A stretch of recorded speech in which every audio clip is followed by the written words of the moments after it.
Assalamu alaikum wa rahmatullahi wa barakatuh. Je pense que vous devez m'entendre et que nous devons être... voilà, donc je sais là maintenant que vous m'entendez et que tout va bien. Je vous salue, j'espère que vous allez bien et que vous allez pouvoir suivre pendant... J'aimerais faire une petite intervention de 30 minutes. En fait, c'est une petite réflexion que j'aimerais avoir avec vous sur... vous savez qu'hier, j'étais à Paris et que nous avions notre premier cours, en fait, de l'IF, l'Institut islamique de formation à l'éthique. Et nous avons donné ce premier cours autour de la question de la pensée comparée. Et nous avons donc, je profite d'ailleurs en l'occurrence pour encore une fois remercier tous ceux qui participent à cette formation, qui s'y sont inscrits. J'aimerais également beaucoup remercier le staff qui est là, premier rang desquels il y a Fatima et Donia qui s'occupent de l'ensemble de l'intendance, et puis Obeida et ses collaborateurs qui font en sorte que tout puisse sur le plan technique apparaître et que vous puissiez suivre. Des grandes excuses que nous avons à vous faire, en l'occurrence sur le fait que il n'y a pas eu de possibilité d'avoir une bonne qualité, parce qu'on a changé de salle en fait, donc il y a une mauvaise qualité. Donc nos excuses, c'est la mauvaise qualité de la retransmission, mais Inch'Allah à l'avenir nous ferons en sorte que vous puissiez avoir une qualité qui soit au top. Donc promis, dès la semaine prochaine, puisque le prochain cours c'est la semaine prochaine, exceptionnellement pour ce mois, parce que nous avons dû commencer tard, eh bien nous aurons les choses la semaine prochaine.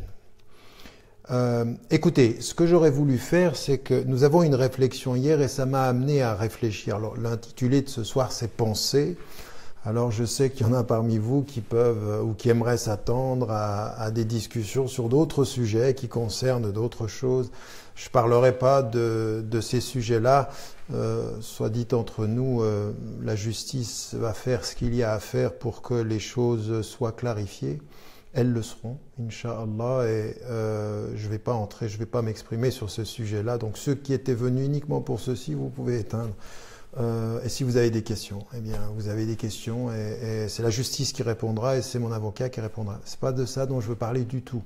Moi, ce qui m'intéressait, c'est de vous proposer 5 axes de réflexion autour de ce que nous sommes en train de faire au niveau du cours, et ça m'a amené à y réfléchir hier, parce que nous avons eu un cours extrêmement intéressant hier, d'abord un très bon groupe de très bons participants qui posaient des questions, et on avait une réflexion riche autour de la pensée comparée, et ensuite pour pouvoir entrer en matière sur différents types de pensée comparée, c'est-à-dire la pensée comparée sur le plan de la philosophie ou sur le plan de l'art ou sur le plan social ou sur le plan de la psychologie ou sur le plan de la spiritualité. Nous allons couvrir tout ceci. Mais ce que j'aimerais vous dire à vous en termes de réflexion, pour s'armer aussi par rapport à nos engagements aujourd'hui dans les sociétés majoritairement musulmanes ou les sociétés européennes, il y a un certain nombre de choses sur lesquelles il faut que nous réfléchissions ensemble. Alors, d'abord, une première chose, c'est que quand on parle de la pensée et de la pensée comparée, ce qui est important, c'est qu'on se mette d'accord sur une chose. Il y a dans les univers culturels, il y a dans les civilisations, il y a dans notre tradition musulmane, effectivement, une histoire de la pensée. Et l'histoire de la pensée occidentale, encore une fois, il faudra déconstruire le mot occidental, mais on a des lignes forces qui expliquent d'une certaine façon comment un mode de pensée peut se constituer, les époques, les étapes, l'histoire, et comment se constitue par exemple l'accès à la rationalité ou le type de rapport que la tradition musulmane a par rapport au texte et par rapport au monde et par rapport à cette tension entre le texte et le monde, etc. Et ce qui est intéressant ici pour nous, c'est quand même de se dire, bon, quand on entre dans cette étude de nos références, mais en même temps qu'on vit avec les références des autres, avec la possibilité, par exemple, de se rendre compte que nous vivons avec des femmes et des hommes qui, pour certains, sont athées ou agnostiques ou croyants. Comment on fait ? Comment est-ce que l'on entre dans un débat où nous pouvons être suffisamment confiants pour construire sa pensée, suffisamment ouverts pour accueillir la pensée de l'autre? C'est quand même fondamental, ça. Pourquoi? Parce que ce dont on est en train de se rendre compte aujourd'hui en Occident, mais aussi je l'ai pu le voir en Afrique, c'est qu'à ne pas être armé intellectuellement, terminologiquement, par rapport à nos concitoyens, par rapport à ceux qui sont autour de nous, et même par rapport à nous-mêmes, finalement, les choses essentielles sont confondues avec les choses prioritaires, avec les choses secondaires, et le secondaire devient prioritaire. Alors, j'aimerais vous proposer 5 axes ou 5 domaines sur lesquels il faudrait que nous nous arrêtions pour pouvoir faire avancer. Alors, ce que je fais là maintenant, c'est aussi en parallèle du cours que je donne, pour que ceux qui n'y participent pas, parce que vous n'avez pas tous le temps ni les moyens de pouvoir le faire, mais en tout cas d'avoir une réflexion qui pourrait être beaucoup plus générale. En fait, utiliser Facebook pour faire en sorte qu'à des moments donnés, des petites réflexions deviennent aussi plus larges pour nous tous. Alors, il y a une première des choses sur laquelle est importante. Vous savez que Foucault mettait en évidence une chose qui est vraie, c'est que la langue, c'est du pouvoir. Et c'est vrai que la maîtrise de la langue, c'est du pouvoir, et que celui ou celle qui définit les termes, eh bien, a un engagement par rapport au débat qui va être forcément celui qui va poser le cadre d'une certaine façon. Et souvent, dans l'histoire, c'est le dominant qui utilise les mots et qui dit les termes et les définitions. Aujourd'hui, nous avons un très très grand problème, un double problème dans la tradition, à l'intérieur, qui est une crise. En fait, on pourrait dire une crise de la terminologie. C'est que non seulement nous ne savons pas définir les termes qui sont les nôtres, pas simplement de l'arabe au français, mais même de l'arabe à l'arabe et du français au français. Et en même temps, vous avez d'autres personnes, des orientalistes ou des gens qui définissent pour nous notre terminologie.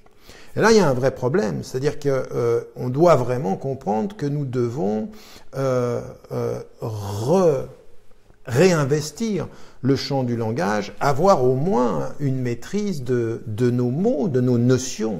On ne peut pas continuer à laisser dire n'importe quoi sur la notion de charia ou de la notion du djihad. C'est pour ça que dans le dernier livre, ou l'avant-dernier livre sur l'introduction à l'islam, sur le génie de l'islam, je parlais de ça. Mais c'est pas ça dont je veux parler. Je veux encore qu'on aille beaucoup plus loin. Il faut aujourd'hui que nous réinvestissions le champ de la terminologie, et que, par exemple, sur des notions qui sont simples, c'est-à-dire que quand on parle de philosophie, ou quand on parle de spiritualité, quand on parle ou de la réforme de soi, tazkiyat an-nafs, ou du soufisme même, ou encore des termes qui sont tout à fait essentiels à la compréhension de l'islam, quand on parle, par exemple, de ilm al-kalam, qui est aussi usul ad-din, les fondements de la religion, et qu'on dit, bon, ben, c'est uniquement de la théologie. Non, parce qu'en islam, la théologie au sens strict, ça n'existe pas. C'est théologie et philosophie à la fois.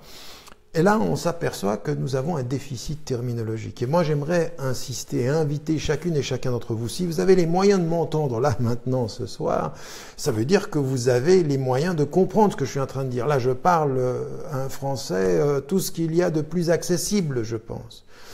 Et pourtant, ce qu'il faut qu'on fasse, à partir de cette compréhension-là, c'est que chacune et chacun, eh bien, s'arme intellectuellement à maîtriser les notions essentielles.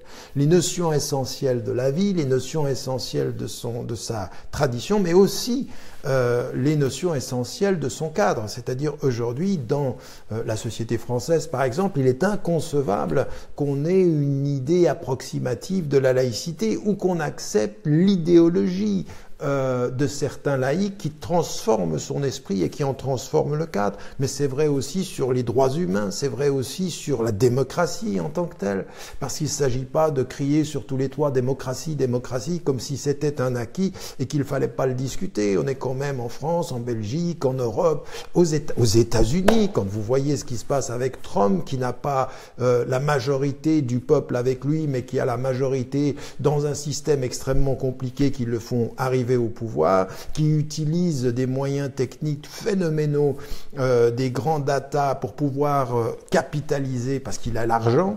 Ben, on s'aperçoit que l'argent, quand il est dans la main des puissants, eh ben, tue le pouvoir du citoyen. Plus d'argent dans le puissant, c'est moins de pouvoir dans celui qui est le citoyen. Et donc, à partir d'un certain moment, il faut avoir un débat critique là-dessus, mais pas pour rejeter la démocratie, mais pour se poser des questions constructives. la terminologie comme premier axe de la pensée. Penser, c'est penser par les mots, et les mots, c'est les définitions, et c'est une chose que nous avons dans notre tradition depuis tellement longtemps, depuis le début même de notre tradition. Deuxième élément sur lequel nous devons insister et sur lequel nous devons beaucoup travailler les uns et les autres, c'est le sens de l'histoire. On n'est pas dans sa pensée, ni dans le rapport comparatif à la pensée de l'autre, si on n'est pas dans un sens de l'histoire. Qu'est-ce que permet l'histoire? D'abord, l'histoire permet de comprendre comment les notions vont s'ancrer à des moments, pouvoir même changer de définition, avoir des définitions qui sont revues par un certain nombre de savants. Et elles permettent, donc déjà, les mots dans le temps donnent d'autres définitions aux mots dans le temps en question, premier élément. Et puis une deuxième des choses également qui est nécessaire dans cette réflexion-là, c'est que l'histoire permet de désessentialiser, de ne pas essentialiser une religion, une pensée, une culture, une civilisation à un moment donné, en disant ben voilà, la religion c'est ça, ou l'islam c'est ça, c'est ce moment-là de l'histoire, ou l'Occident c'est ça, c'est ce moment de l'histoire. La pensée historique montre les variations, la diversité, les transformations d'une tradition. Les traditions ne sont jamais statiques, elles sont toujours en mouvement. La pensée historique, elle permet de contextualiser le sens des mots, elle permet de diversifier les approches et de montrer combien c'est complexe et combien les choses bougent. Cette idée que la tradition serait statique et la modernité serait un mouvement, non, la modernité c'est une tradition parmi d'autres, et c'est une tradition qui n'est pas forcément celle qui se meut le mieux et le plus rapidement, enfin le plus rapidement parce que c'est le moment historique dans lequel nous sommes. Donc voilà, nous devons avoir un sens de l'histoire pour soi et un sens de l'histoire pour autrui. Et ça, c'est capital. C'est vraiment, nous manquons de mémoire. Nous qui sommes nous sommes une tradition qui est une tradition de l'oralité, une tradition de la mémoire, une tradition.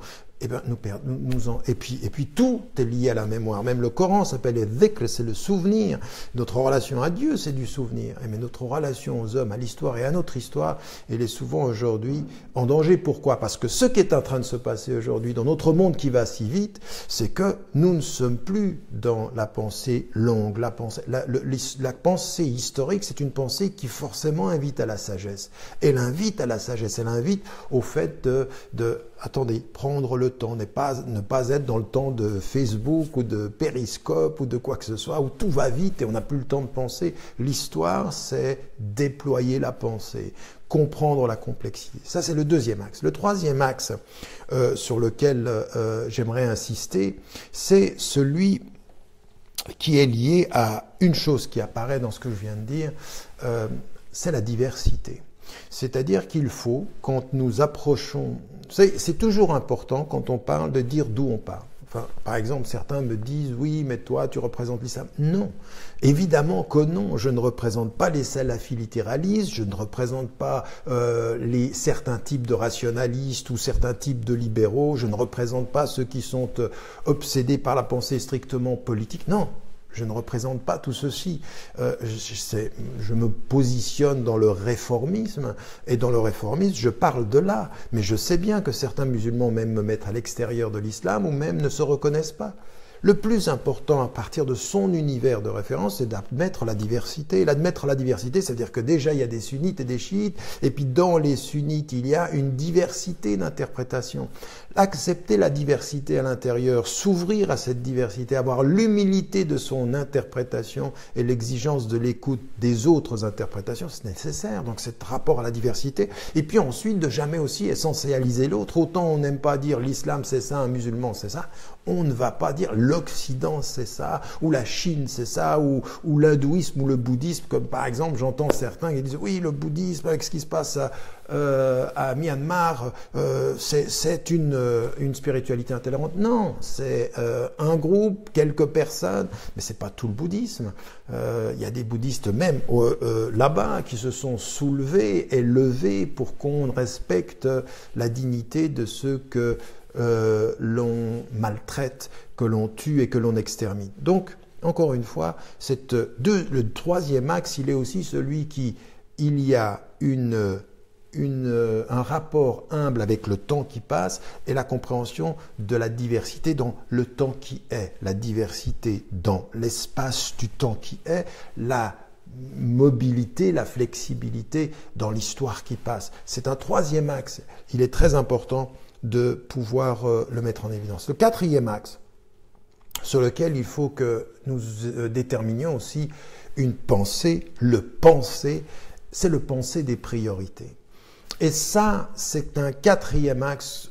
J'aimerais vraiment vous inviter à y réfléchir. Parce que là, quand on va trop vite, quand on n'a pas les mots et qu'on n'a pas de sens historique, le secondaire devient prioritaire et on est dans la confusion.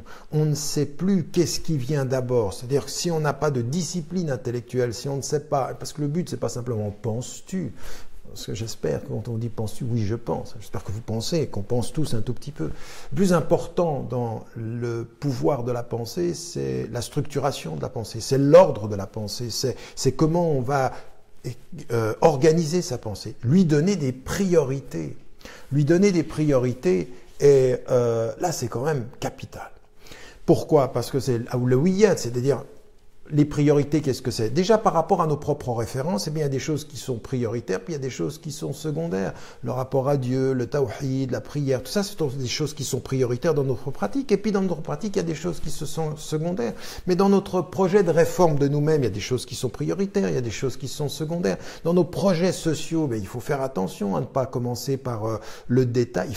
Il faut avoir un sens de la priorité. Mais attention, la priorité, c'est pas le sens, c'est pas l'urgence. C'est pour ça que la formule d'Edgar Morin sur ce plan-là, elle est très très belle quand il dit justement qu'il faut faire attention, à force de penser à l'urgence, on a oublié à penser à l'urgence de l'essentiel. Et l'essentiel, c'est quelle priorité vient d'abord.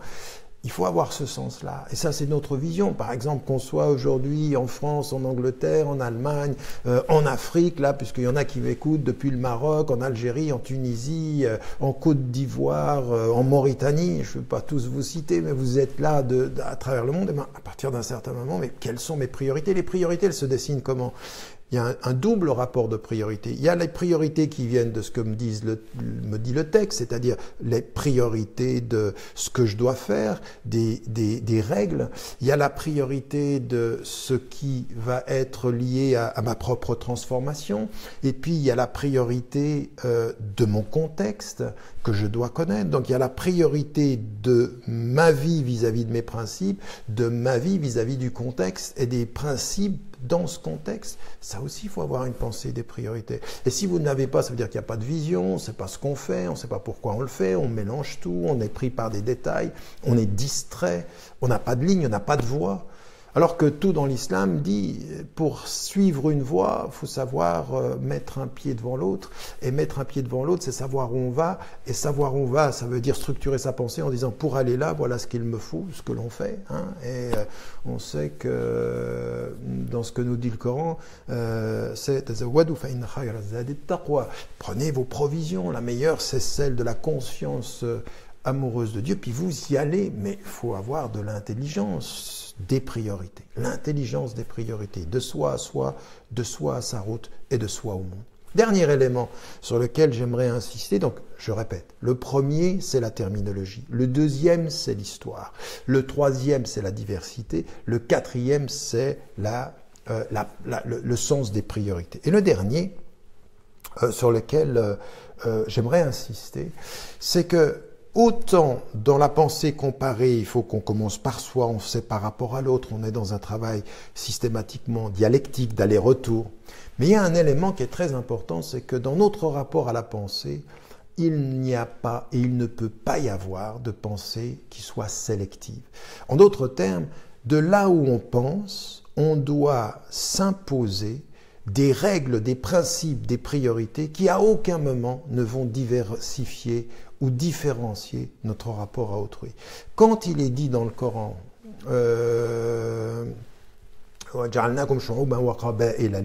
nous avons établi en nations et en tribus pour que vous vous entreconnaissiez. La formule arabe de ta'aruf, c'est pour que vous entreconnaissiez au même niveau, c'est-à-dire un rapport d'égalité, la connaissance mutuelle, un rapport d'égalité.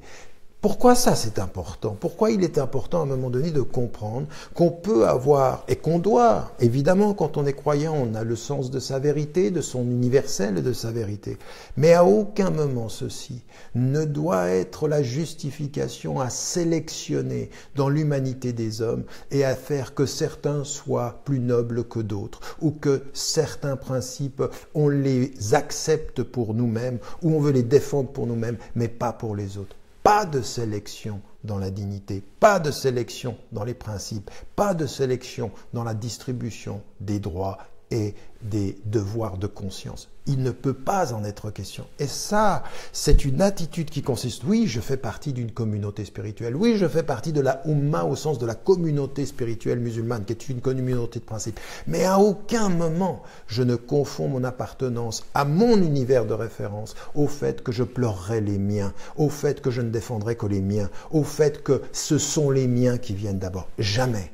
Nous entrons dans un travail de pensée comparé, ce qu'on fait par exemple au cours là maintenant, pas pour se donner l'autorité de distinguer entre les hommes, mais la responsabilité de les traiter tous à égalité. C'est totalement différent et c'est même cette révolution intellectuelle qu'il faut faire. Ne pas se donner l'autorité de différencier, mais le devoir de l'égalité, de la non-sélection. Jamais, en aucune façon. Et ça veut dire des choses que j'ai reconnues, vous savez. Moi, pendant des années, parce qu'on nous appelait à ça, et parce que c'était vrai, parce qu'il fallait le dire, et je continue à penser qu'il fallait le dire, j'ai fait un appel, j'ai écrit des livres et des articles en disant nous sommes citoyens, et c'est notre pays, la Suisse, la France, l'Allemagne, l'Angleterre, nous sommes européens, nous sommes occidentaux, et nous le sommes. Oui. Mais à aucun moment, notre appartenance citoyenne à notre pays ne peut faire que notre citoyenneté se transforme en nationalisme qui, pour montrer qu'on est de bons Français ou de bons Belges, de bons Suisses ou de bons Allemands ou de bons Américains, on pleurera les nôtres et on ne pleurera pas les autres. Non, on ne peut pas avoir cette exigence de la citoyenneté au prix de l'humanité. On ne peut pas. Et ça vient de notre compréhension même, de notre terminologie, de notre rapport aux choses. On ne peut pas faire de sélection, pas de sélection entre les humains. Je vous dis ça pourquoi? Parce que certains d'entre vous, quand ils ont pu me lire il y a des années en se disant Tariq, il appelle à la citoyenneté, il faut s'engager. Oui, mais attention, la citoyenneté, ça veut dire aussi de ne jamais oublier que il y a des Roms, par exemple en France ou en Angleterre, il y a des migrants, il y a des réfugiés. Et cela, parce qu'ils ne participent pas aux prochaines élections, ils ne sont pas très très intéressants. Les laisser mourir, ça ne vous fait pas perdre les prochaines élections. Ou alors, quand vous êtes même par rapport à la nature, les animaux, ils ne votent pas. Et puis les arbres ne votent pas. Alors on s'en fiche. On traite le monde n'importe comment. C'est pas ça qui va nous faire gagner des élections. Non, on ne peut pas. On a le respect du vivant, de la nature, de l'animal, et à plus forte raison de tous les êtres humains. Celui qui meurt en Méditerranée, celui qu'on n'accepte pas, celui qui est traité comme un animal au bord des frontières européennes ou dans la Méditerranée, qui meurt et qui meurt encore jour après jour, on ne peut pas. Et bien, une fois qu'on a dit ça, on va élargir le spectre de toute cette humanité, de tous les opprimés du monde. Parce qu'on ne fait pas de sélection, parce qu'on sera effectivement du côté de tous les opprimés en Afrique avec la façon dont on traite ce continent, dont on prend toutes les richesses, mais dont on ne veut aucune humanité. Restez où vous êtes, hommes pauvres, donnez-nous vos richesses. On ira même les chercher d'ailleurs. On ira même vous exploiter sur votre terrain. Donc c'est ce qui se passe aujourd'hui. Regardez ce qui est en train de... Il y a l'évolution de l'Afrique.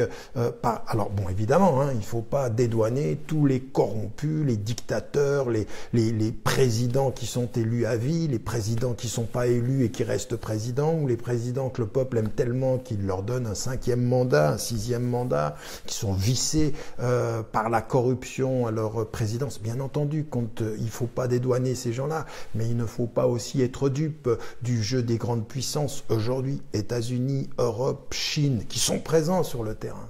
et qui exploitent. Et donc, il faut aussi en dire quelque chose. Il ne faut pas se taire par rapport à l'exploitation de cette pauvreté, de l'exploitation des migrants, des migrants et du nouvel esclavage. Le nouvel esclavage est international. Il est autant aujourd'hui dans les pays qui envoient de l'Inde, de l'Asie, des Philippines, des pays qui reçoivent des États du Golfe, tous les États du Golfe sans exception, toute la région du Golfe, que ce soit l'Arabie Saoudite, le Qatar, les Émirats, tous ils ont de ce point de vue-là des choses qui... Mais il faut aussi dire qu'aux États-Unis, l'exploitation de tous ceux qui sont les prisonniers noirs, qui font un travail à $1 par heure et qui, en fait, sont exploités et qu'on fait travailler parce qu'on les met en prison. Ça fait gagner de l'argent à des entreprises privées qui ont construit la prison et en plus, ils travaillent à un prix réduit, c'est-à-dire qu'ils sont exploités et ils sont en prison. En Chine, par contre, on envoie les condamnés à mort aller faire du travail. Un nouvel esclavage. Et puis en Europe, on a exactement la même chose avec ce nouvel esclavage moderne de ces femmes qui viennent d'Europe de l'Est et qu'on exploite et qu'on prostitue. On le sait tout ça. Pas de sélection. Pas de sélection par rapport au nouvel esclavage moderne, il faut le nommer et il faut lutter. Et puis plus généralement encore, la vie de tous ceux qui meurent, le terrorisme ne touche pas que l'Occident, enfin. Le terrorisme là, écoutez ce on vient d'entendre en Afghanistan et en Irak et au Yémen, personne n'en parle, ça n'intéresse personne. La Syrie, la même chose. Et puis la Palestine, on nous annonce l'année prochaine les 70 ans de cet État démocratique si beau qu'est Israël. Mais bien sûr. Et les Palestiniens, pas très beaux, mais la colonisation continue. La vie d'un Palestinien, comme la vie de n'importe quel être humain aujourd'hui et des Rohingyas avec ce qui est en train de se passer, dont il faut faire la critique beaucoup plus générale d'un silence de la communauté internationale et parfois même d'attitude du Bangladesh et d'autres pays avoisinants qui n'est pas toujours très très clair.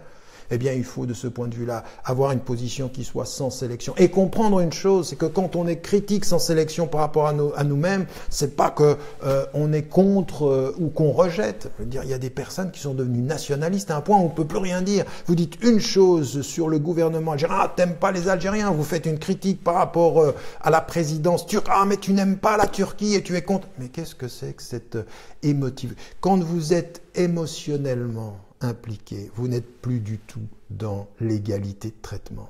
Vous êtes dans la sélection. Vous vous permettez la critique de tous et vous n'admettez jamais votre propre autocritique ou qu'on vous critique. Ça ne peut pas être. On ne pourra pas y arriver. 5 principes pour la pensée. Le premier, la terminologie, le pouvoir des mots, parce que la langue, le langage, c'est du pouvoir. Le deuxième, c'est un sens historique, c'est-à-dire nous comprendre que nous avons à travailler sur l'histoire, à travailler sur notre histoire de façon très très profonde. La diversité, c'est-à-dire comprendre qu'à l'intérieur de notre propre champ de référence, il y a différentes façons. Là, on l'étudie cette année, c'est ça qu'on va faire. Prendre la diversité de la pensée musulmane, la diversité de la pensée occidentale, c'est important. Le sens des priorités, ce qu'on détermine pour nous-mêmes. Qu'est-ce qui est essentiel? Qu'est-ce qui vient d'abord? Par quoi commencer? Qu'est-ce qui est si tellement un détail qu'il ne faut pas se perdre dans le détail en perdant le sens du fondement. Et puis, le dernier élément, pas de sélection. Dans la comparaison, pas de sélection. Critique constructive de soi à soi, de soi à autrui. Et tout se permettre en termes de questions quand tout est offert en termes de sagesse. Voilà une réflexion que je voulais partager avec vous à la suite du cours d'hier. Et je le ferai de temps en temps pendant l'année de façon à ce que nous puissions réfléchir ensemble. C'est des choses qui me sont venues. J'espère que ça vous permettra ensemble d'y travailler. Voilà, que Dieu vous aide, que Dieu vous aime. N'oubliez pas, n'oubliez jamais de dire à ceux que vous aimez, que vous les aimez. Cette vie est fragile, tout est fragile. Et puis de toute façon, il y a quand même une chose qui est plus importante. Sabrun jamil wallahu al-musta'an, belle patience et Dieu est avec aide ceux qui sont dans cette patience-là, avec sérénité, avec douceur aussi et avec fraternité. Voilà, une réflexion sur la pensée qu'il faudrait peut-être que nous méditions ensemble. 5 axes qui nous permettent peut-être de donner une méthode à notre façon de nous engager. Voilà, bonne soirée à vous et Inch'Allah à bientôt. Que Dieu vous aide, vous aime, vous garde. Wallahu a'lam wa a'la wa ahkam. Assalamu alaikum wa rahmatullahi wa barakatuh.